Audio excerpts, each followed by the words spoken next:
YRC han phang lệ lốc đòn như hay man la pui to khóc mai sao building te liền lúc tu hay cần hậu tu te te nang cái trong trai nữa là mà anh dục chục về lốc đòn này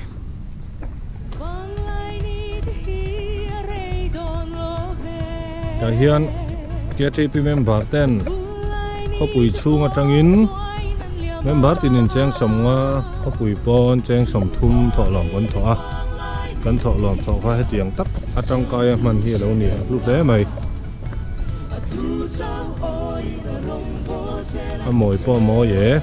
thì quan in tè sáng sang tèo mà anh là tiền lòng dễ lắm à cô trong trai nó in quỷ pha nè phun vắng mấyกันเอามาvàng in em mấy chuyện thì cần đủ to để ông hay có tiền hiện phiền thế là mà nè trong trai tụ tèo ông bác anh thì hay in tè sáng sang hay ăn rùa po lâu om anh member anh member đi nóng tặc thì hiện room sáng sang mà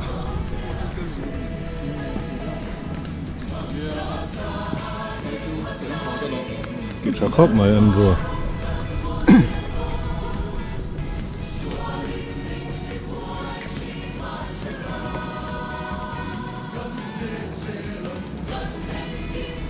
cái cua thú thùng là hay hun mắng mấy cái nào mà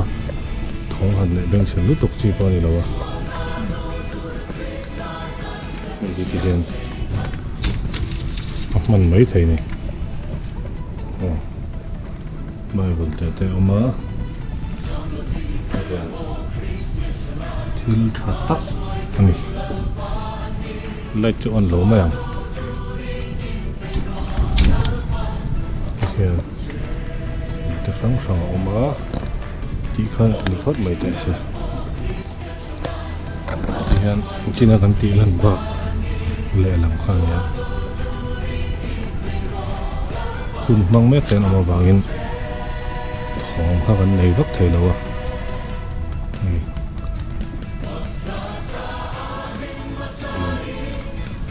không sợ mà cái này bộ còn mang về đâu này